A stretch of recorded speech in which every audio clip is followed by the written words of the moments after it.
Hi everybody, welcome to the webinar, Cybersecurity for Small Businesses. It's good to see you all, thanks for joining us this morning. I'm Catherine from Superfast IT and I'll be hosting and introducing today's webinar. But before we kick off, let's just wait a few more minutes for a few more people to arrive. Please use the chat, introduce yourselves. I'll be sharing my LinkedIn profile and contact details in the chat. You can do the same as well. It'd be great to connect if we're not already. So while we wait for the laggers to arrive, here's an icebreaker, Apple or Microsoft? What do you prefer and why? Put your answers in the chat. It'd be good to see what you prefer. And we're talking phones, laptops, tablets, everything. Oh, Microsoft from Richard. Well, I'm a big fan of Apple. Laptop, phone, everything is my favorite. Craig agrees. And Feduku as well. Oh, Daniel, he's more of a Linux guy. There you go. Hinesh, what do you prefer?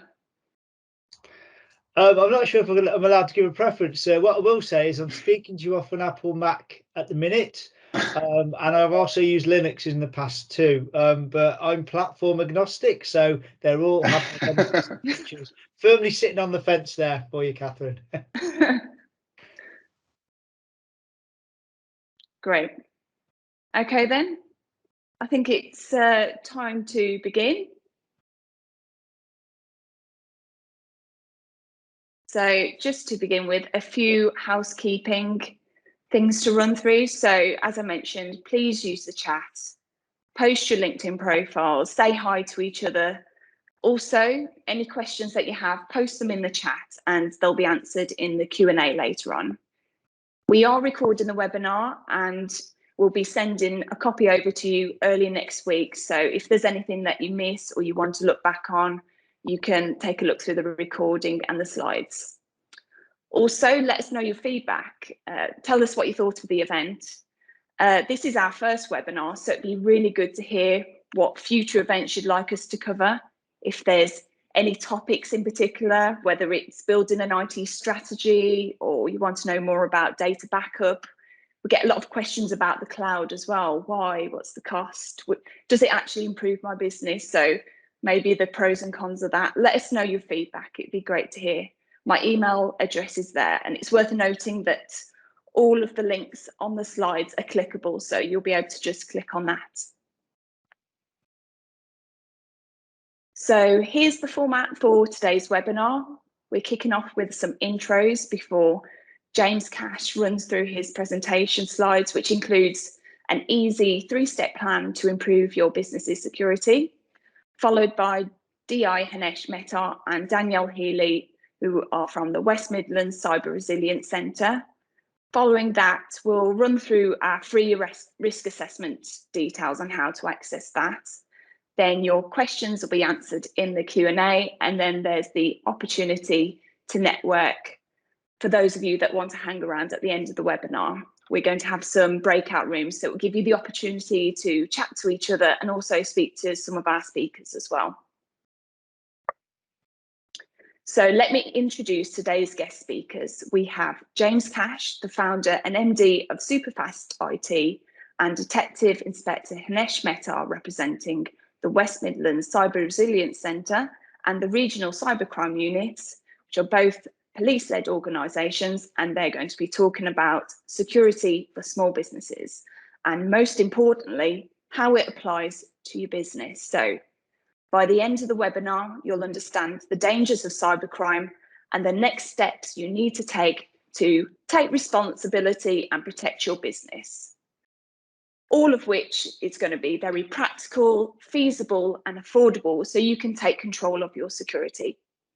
Danielle Healy from the West Midlands Cyber Resilience Centre, she's going to be guiding us through their free and paid membership and other services. We're a paid member and we think it's worthwhile joining.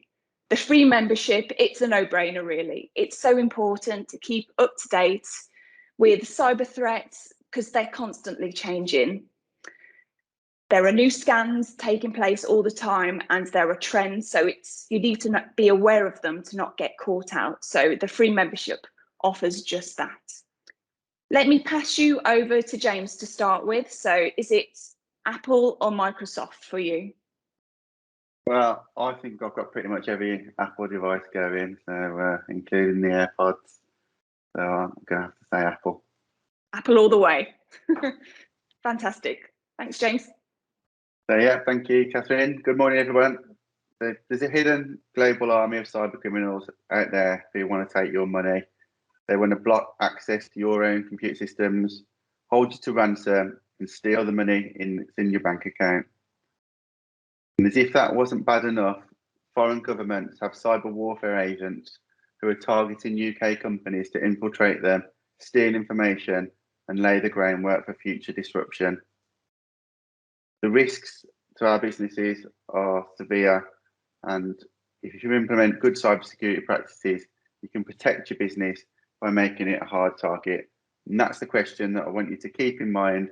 Is my business sufficiently protected to make it a hard target, or are we a soft touch? Let's look at the problem in a little more detail, starting with cybercriminals. Cybercriminals are those who engage in criminal activity using a computer or the internet. And I don't want you to think that this is just some teenager in a bedroom or someone in Nigeria that can barely speak English. It's organised crime and it's big business. The industry is literally worth billions globally, and those guys are out to get you. And cyber crimes that we typically see targeted against SMEs are ransomware attacks and financial fraud. So a ransomware attack works by encrypting data in computer systems and preventing its owner from accessing it. The attacker then demands a ransom before they provide an encryption key that will reverse the attack. And the victim must usually pay the ransom in Bitcoin, which is, you might know, is difficult to trace. And there are no guarantees that the attacker will even provide the encryption key if you pay. Ransomware attacks cause massive disruption to businesses, and it can sometimes take weeks or even months to resolve fully. So ransomware is absolutely rife at the moment. Don't just think it's restricted to those companies that you hear about on the news, because most attacks are kept quiet to avoid damage to the reputation of the company. A 50-person engineering firm in Dudley contacted us after they were the victim of a ransomware attack. And this attack left them without their access to their systems for 3 weeks. And they lost lots of data because the attackers had been in the systems for a while and they'd managed to encrypt the backups. This company did have an external IT provider, but they weren't operating with good security practices, and this directly contributed to the attack. So cyber criminals also engage in financial fraud, and they often conduct their crimes using a combination of email spoofing, compromising business email accounts, and also social engineering. And using these means, they either intercept, change, fabricate, or concoct business communications to trick unsuspecting victims, into transferring funds into the attacker's bank account. And we know of several local businesses who cyber criminals have successfully targeted with attacks of this nature. In one instance, the attackers had used information from social media accounts and the company's website to trick the financial controller into transferring money. The attackers found directors' names and email addresses which were open on the company website, and then they used this information to craft a spoof email to the financial controller, which looked like it had come from the managing director. And the email read something like this: "Hi Mike, I'm working on a property deal for my villa in Portugal. We need to transfer a deposit of £30,000. My contact at Barclays will call you with the account details so that you can transfer the funds. And so that you know it's them when they call, they're going to use the password Squirrel. Thanks, Bob." Now, Bob was actually indeed on holiday at Portugal at the time, and the attackers had, found this out from social media. And the email looked like it was from Bob, so Mike didn't suspect anything untoward, and he transferred the £30,000. It wasn't until a week or so later that the attack came to light, when Mike casually mentioned it when he met Bob at the coffee machine. And in this case, the attacker hadn't actually compromised any email systems. They just used information that was publicly available online. In another instance, we conducted a technology assessment at a company in Birmingham, an insurance claims handler, and we discovered that attackers had compromised their Office 365 email system. The attackers had set up automatic forwarding rules on the mailboxes of financial staff, and these rules allowed the attackers to intercept email communications regarding financial transactions. By intercepting the emails, the attackers changed bank account details on payment instructions, and then were able to divert thousands of pounds into their own bank accounts. When it comes to actions by state-sponsored threat actors, their activities can be a little more challenging to detect. So those attackers that are paid by foreign governments, they might only be looking to steal intellectual property or install backdoors so that they can get access again in the future and then cause disruption. So it's not always obvious that you might have been attacked. The SMEs who were involved in defence supply chains or critical national infrastructure projects might become the target of such foreign governments. And these types of businesses will therefore need to consider higher standards of cybersecurity. Through our partnerships with other IT companies, I know of an SME whose systems had been compromised by state-sponsored attackers, and the attackers were uploading confidential information from the victim servers to another server on the internet.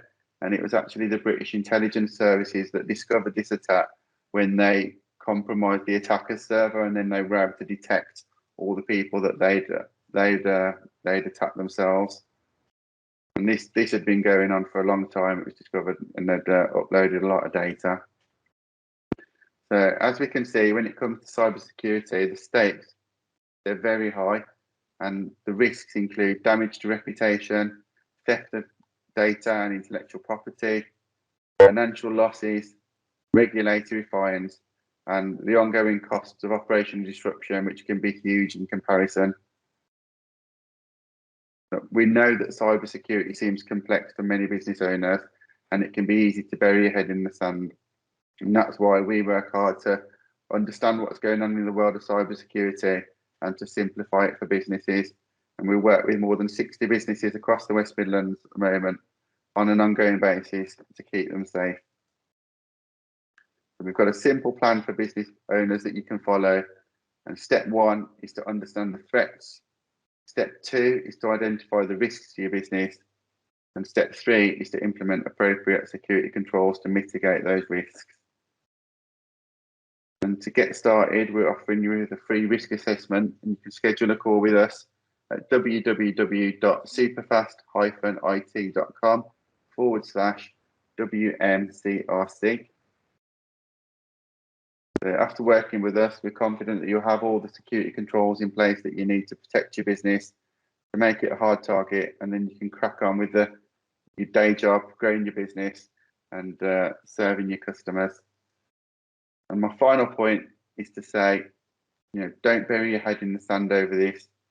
Sometimes I hear people say things like, it's not going to happen to us, we're too small, nobody would target us, or we've got cyber insurance to cover us, or I think our IT guys have us covered. And, I've got answers to all of those things. These attacks, they're most often indiscriminate. They're not targeted at any particular type of business. They just happen to stumble across a business because somebody who works there clicks on something they shouldn't, and then that leads to an attacker getting a route in. These attacks are happening to local businesses like yours, and you could be the next victim. Regarding cyber insurance, we're often asked to fill out the forms for clients, and I know the type of questions that they ask. If you don't have the appropriate security controls in place and follow good practices, then they're not going to pay out if you're attacked.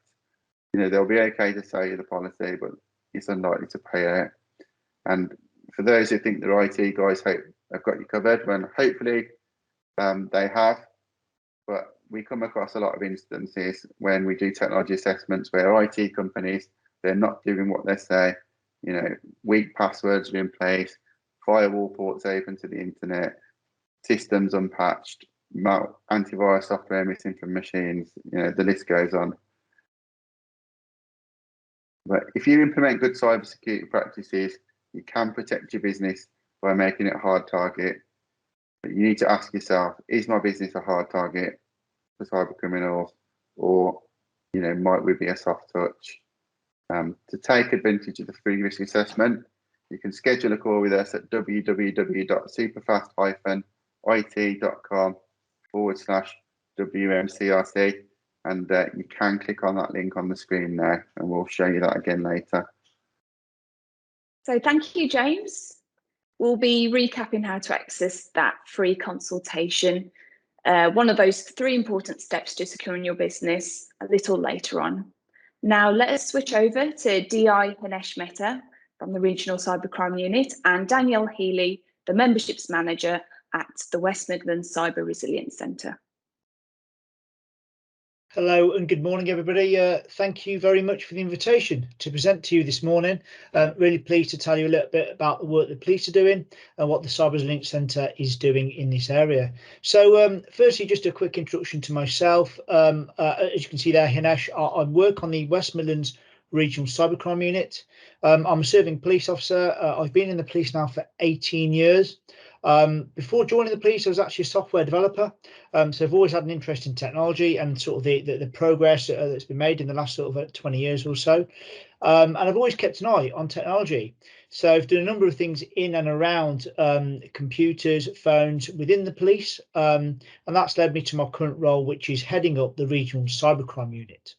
And on there, we investigate all manner of different cyber attacks, everything from a simple phishing email right up to your sort of larger scale state sponsored hacks. So it's quite interesting to see the wide variety of attacks that are happening out there at the minute, and our whole position to try and keep people safe. So today I'm going to talk through a few things with you. I'm going to try and describe a little bit about the threat that's posed by cybercrime. I'll talk to you about what support you can get from law enforcement. I'll be talking a little bit about cyber criminals, what they look like, what they do. And then I'll end off with talking about the West Midlands Cyber Resilience Centre, which is a new initiative we've started. And Danielle will be joining me on that section as well to talk through a few bits. So what is the threat? There are some stats there on the screen about what's happening with cybercrime at the moment. And you almost now can't go by a week without seeing something in the press or in the news about a cyber attack. But you can see the stats there. The digital economy is worth £400 million per day to the UK. 80% of cybercrimes start in the supply chain. £130 billion is lost to consumers annually. These are staggering figures. They're having an impact on the economy, they're having an impact on people's lives. And because of that, the government has classed cybercrime as being a tier 1 national security threat. So that's alongside terrorism and also alongside pandemics. So you can see how important and how highly the government places threat as being. And if you look at some of the headlines there, you've had dark web trade exposed. So this is when information has been leaked out onto the dark web. We've got 500 million web users hit by biggest hack in history. And that has, I mean, that's a really old article now. That's been superseded several times over. And we're in the billions now. And last is naked photos from thousands of plastic surgery patients, including dozens of celebrities, leaked on the dark web. And again, one question I'd pose to people is, how would you feel if your information was out there for all to see?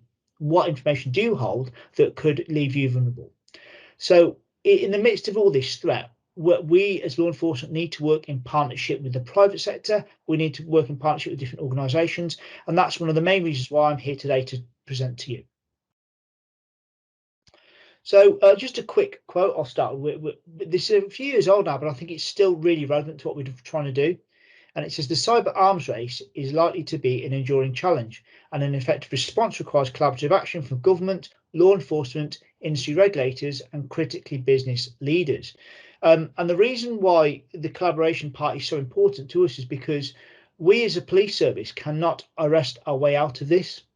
If tomorrow the Home Office was to treble the size of my team and make us work 24-hour shifts, we still would not even scratch the surface of cybercrime. And why is that? Well, there are two main reasons. The first one is sheer volume.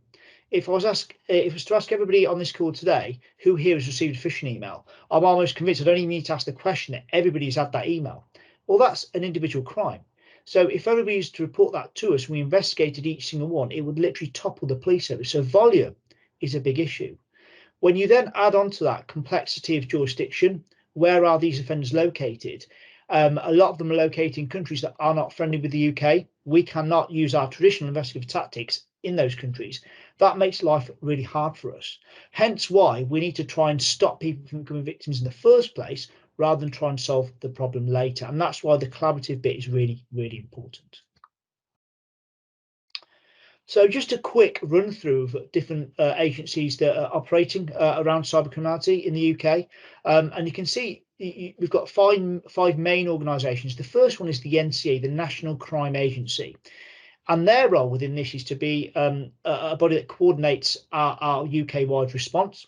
They do investigate cyber attacks as well, but it's more the sort of high-end attacks that occur on national infrastructure, that occur for politicians. But their role is to coordinate the UK-wide response. The next organisation below that is where I'm speaking from. That's the Regional Organised Crime Unit. And our role is to have a look at more of the organised criminal aspect of cybercriminality, which, as James pointed out earlier, is massive. It's increasing. And I'll go into a little bit later, but there's been quite a big shift change in the last 5 years where tools that were restricted to governments and to state-sponsored attackers are now getting in the hands of our organised crime groups. The barrier to entry for being a cyber criminal is much more reduced, and that's only happened in the last few years. And I can only see that trend increasing, which is really worrying for all of us. And the last team there is that you've got West Midlands Police as a logo. The UK has 43 different police forces, and each one has its own dedicated cybercrime team too. And their role is to look at the more volume aspect of cybercrime, so things like phishing emails, social media account takeovers. So within those three organisations, the idea is to have every single cybercrime have someone that's responsible for it. So that's law enforcement, and then you've got two other organisations that sort of sit alongside us that help us. The first one is the NCSC, the National Cybersecurity Centre. You'll have to excuse my cat. Now, their role within this is to be the technical authority for cybercrime. They give us advice, they give us guidance, and they also provide us with technical notices. They take the lead for helping us to give messaging to the public, for advising people how to remediate their systems. And as you can see there, they're a part of GCHQ. So they have a lot of intelligence they can feed into us as law enforcement. And then we've got the Cyber Resilience Centre, which I won't talk about now, I'll talk about in a few minutes. But this is, as I said earlier, one of the newest organisations that is a public and private sector joint initiative. So I've been asked to talk a little bit about cyber criminals. What do they look like? How do they operate? And it's really interesting to see James talk about the organised crime aspect of cybercrime. And I've already explained that the barrier of entry is lowering, and they're getting more and more people entering this field. I can't understate this enough. The threat is growing.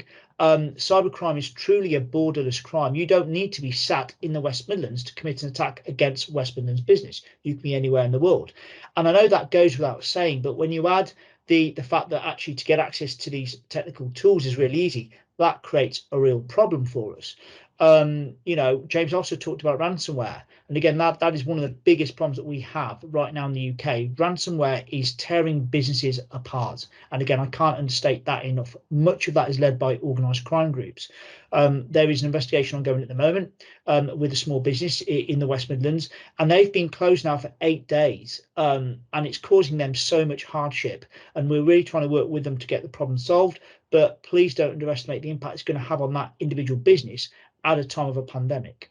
So again, organised crime groups are in this field, they're operating, and I'll talk a little bit about that now. But I always bring this image up when people ask me about cybercrime, and you can see it's something you would typically get if you go into Google and do an image search. And what have you got there? You've got a shadowy character, numbers obscuring his face.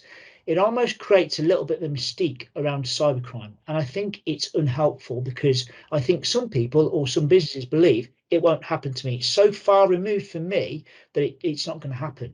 And I post this image just to try and get away from it, really, to say that these are real people. They're nothing but criminals, they're thieves, they're fraudsters, and they live in our areas and they're committing attacks against us. So if I can, just ask you to try and get rid of this image, because I don't think it's helpful to people seeking help in terms of their own cyber security posture. So the first slide I'm going to show you is the typical sort of scene we see at cybercriminals address. Now, this is a garage. This is somebody who's converted their father's garage into a little bit of a office. Now, what this person was doing was hiring out DDoS as a service. And for those who don't know what DDoS is, it's essentially sending traffic to a web server in the same way that you would if you wanted to download the website, but not only doing it once or twice, but doing it thousands of times per second, so much so that the website can't cope with the traffic and it knocks it offline. And you may have seen that yourself when you're going to book some tickets for a concert, and there's so many people logging on at once that you can't then see the web page. That's all a DDoS is. Now, this chap, what he was doing is he'd converted his dad's garage into an operation, and he was hiring out that as a service to criminals. So they could take down a competitor's website, they could take down any website they wanted, all for a fee. And we got the list of subscribers that paid him to do that, and we went and knocked his door. And you can see there, the door on the left-hand side, you can see we put a nice big hole in it to make a bit of an entrance.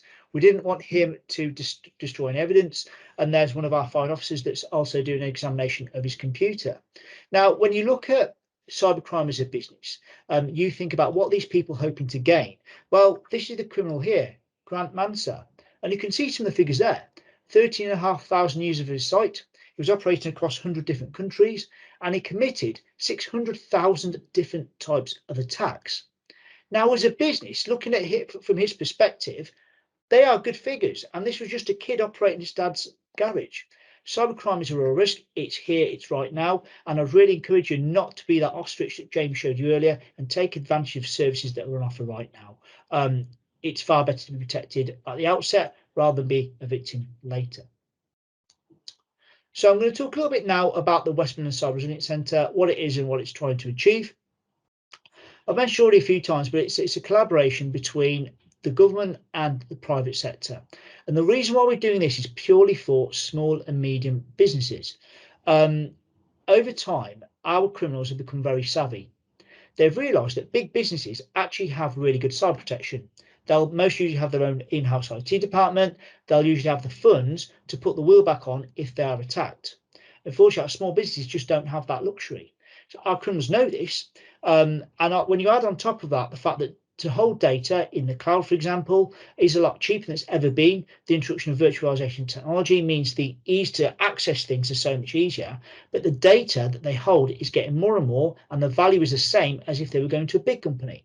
So if I'm a cyber criminal, I'm going to go through the easiest path, aren't I? So I'm going to go to small businesses, and that has been reflected in the crime figures for the last 5 years. And businesses have been increasingly suffering from cyber attacks, and it's something that we need to do to try and help people. So I'll keep clicking forward. But,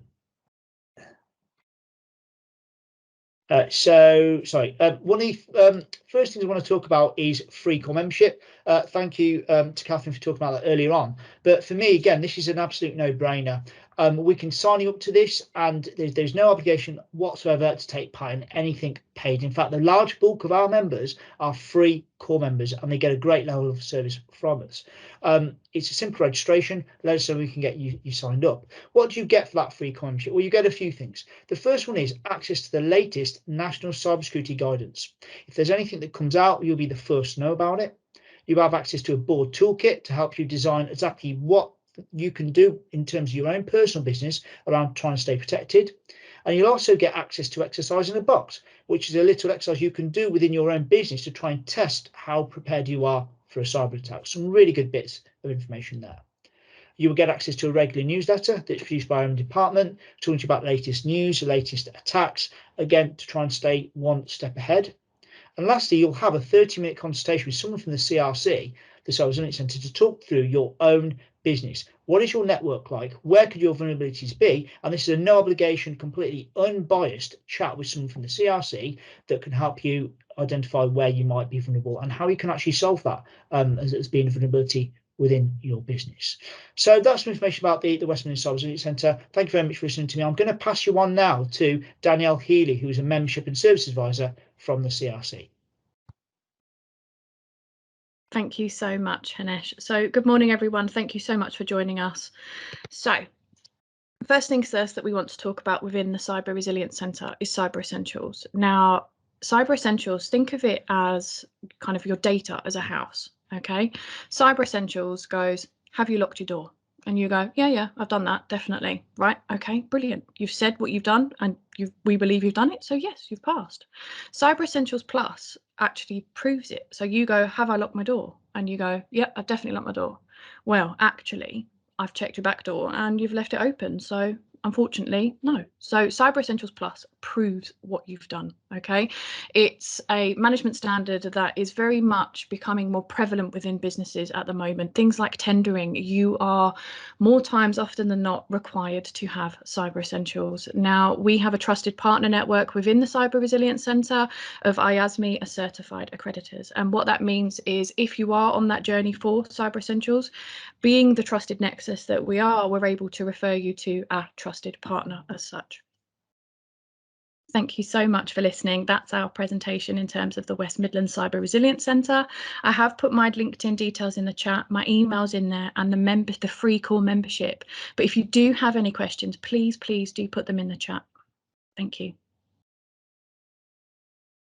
Thanks, Danielle. That was great. Thank you for that.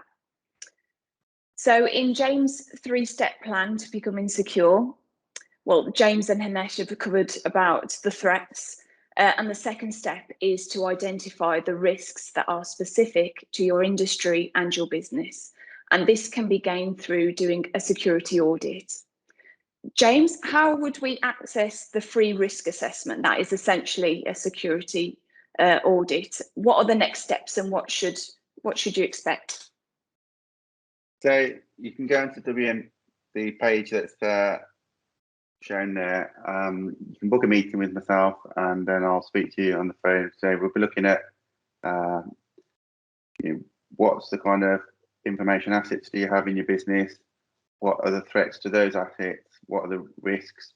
Kind of prioritising those, looking at what protection you've got in place at the moment and seeing where there might be any gaps where you might need to do more or where you're okay. And then actions from that might be to get one of the services from the West Midlands Cyber Resilience Centre, or to speak to us about services, or go back to your existing IT team or provider and ask them to do more. Great, thank you, James. We'll move on to the Q&A. If anybody has any questions now, pop them on in the chat. I do have one question, and I read a lot about the security threats from more people working from home. James, Hinesh, do you have any advice or give us an understanding of why the risk is higher while people are working from home? James?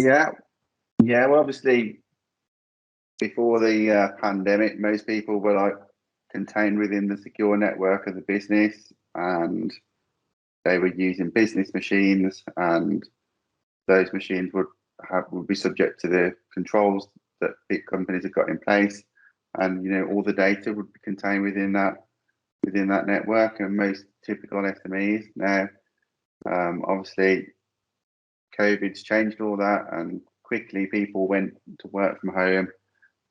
They were scrambling to work from home on home computers, home internet connections, get access to anything you can as quick as you can, so that we can continue to work. And then businesses need to go back and review that now and think and look at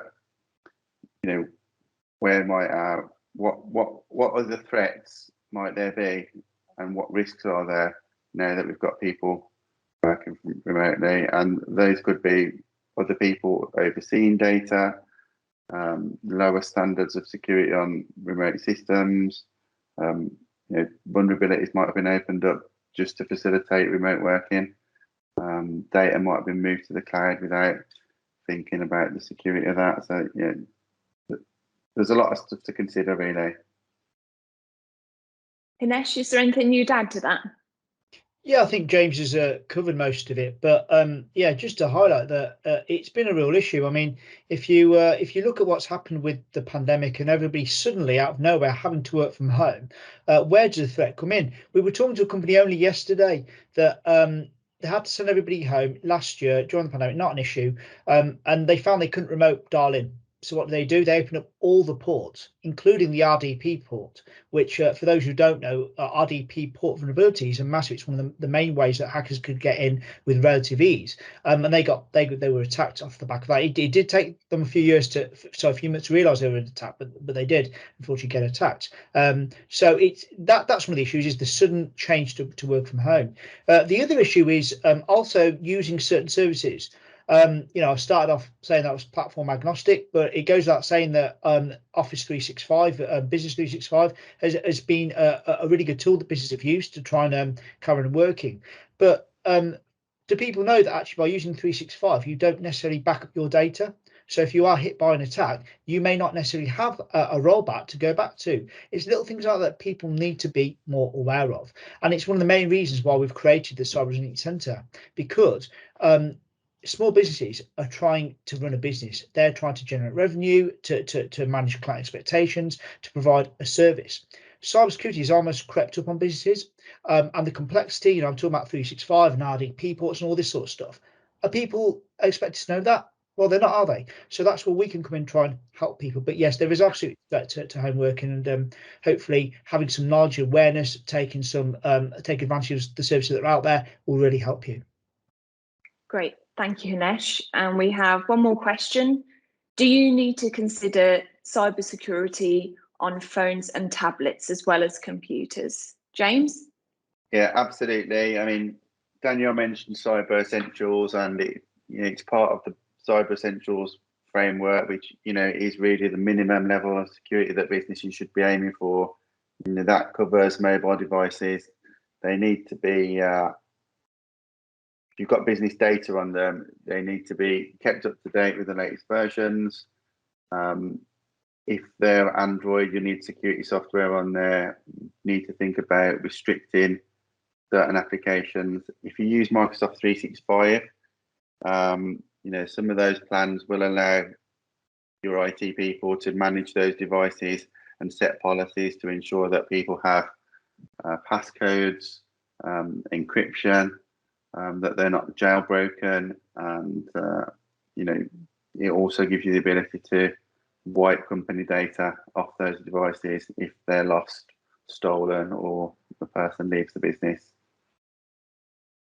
Great, thank you, James. Right, if we haven't got any more questions, just like to say thank you for joining us today. Thank you, James, Hinesh and Danielle as well for your contributions.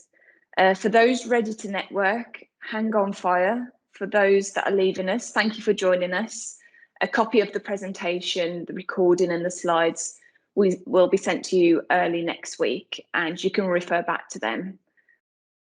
As we move into networking, what we're going to do is randomly place you into rooms of 3 or 4 people, and you'll have roughly 5 minutes to speed network. So within that time, you'll have enough time to introduce yourself for about a minute or so and ask a few questions.